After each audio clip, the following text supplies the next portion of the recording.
Halo, selamat pagi. Patrisius Juwandono di sini. Kali ini saya mau ngobrol tentang TOEFL.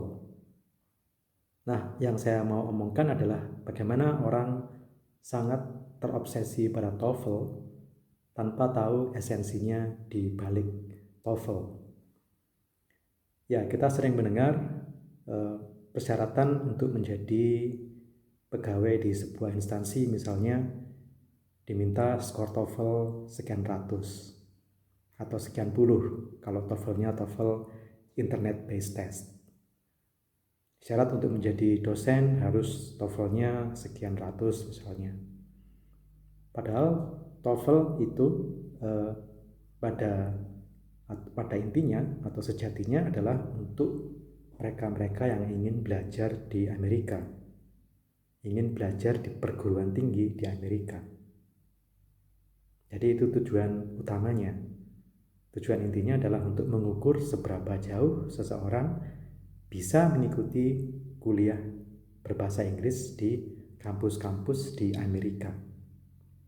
Oleh karena itu, kalau kita lihat soal-soal TOEFL, itu kebanyakan berkisar pada dunia akademis di kampus-kampus di Amerika. Nah, kalau ini digunakan untuk tujuan lain, ya maka yang menjadi kurang sesuai. Untuk menjadi pegawai negeri harus ikut TOEFL dan skornya ditentukan misalnya 500. Padahal nanti orang itu akan menjadi pegawai negeri di Indonesia.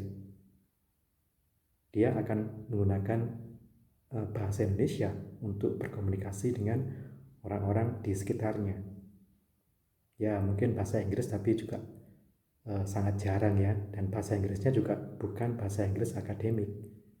Jadi kenapa harus diukur dengan TOEFL?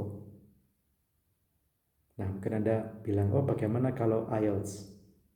IELTS itu IELTS ya. Ya sama aja. Cuma bedanya IELTS itu adalah untuk mereka yang akan belajar di kampus-kampus di negara persemakmuran seperti Australia, Inggris Raya, New Zealand ya, atau mungkin di Belanda ya. Tapi tetap tujuan utamanya adalah mengukur kemampuan berbahasa akademis di kampus-kampus di luar negeri. Ya, jadi dari sini saja sudah kelihatan kegemaran atau kesalahkaprahan orang Indonesia menggunakan TOEFL untuk berbagai persyaratan yang ada di dalam negeri. Itu agak aneh sebenarnya. Karena TOEFL ditujukan untuk mengukur kemampuan, bukan untuk mengukur kemampuan berbahasa Inggris di dalam negeri, ya, tapi untuk kampus-kampus di luar negeri. Nah, mungkin Anda akan mengatakan, iya tapi TOEFL itu paling nggak mencerminkan kemampuan berbahasa Inggris. Ya, bisa saja dibilang seperti itu. Tapi tetap saja ada yang kurang pas di sini ya. Tujuannya mengukur kemampuan berbahasa Inggris di kampus Amerika, kok untuk mengukur atau sebagai persyaratan mereka yang bekerja atau bahkan belajar di Indonesia. Tetap ada yang kurang pas di sini. Ya. Jadi itulah sebabnya kita harus cermat menyikapi kecenderungan orang untuk menggunakan TOEFL atau IELTS untuk berbagai persyaratan di dalam negeri yang tidak ada hubungannya dengan studi di kampus-kampus di luar negeri. Begitu. Nah, terus pertanyaannya, ya bagaimana dong kalau kita ingin mengukur kemampuan berbahasa Inggris? Ya, inilah tantangannya.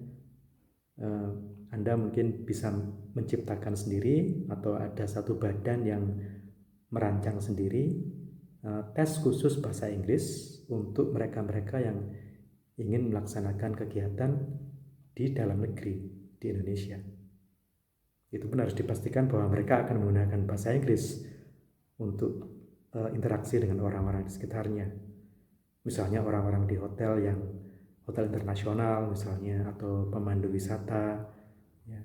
Tapi yang jelas untuk orang-orang ini bukan TOEFL, karena kan mereka nggak mau keluar negeri, mereka nggak akan belajar di kampus-kampus luar negeri, ya kan? Nah, itulah sepercik pemikiran saya tentang TOEFL. Kiranya bisa membuka wawasan kita tentang bagaimana menyikapi TOEFL untuk berbagai keperluan pekerjaan dan persyaratan di dalam negeri. Sekian, sampai jumpa lagi di episode saya yang berikutnya.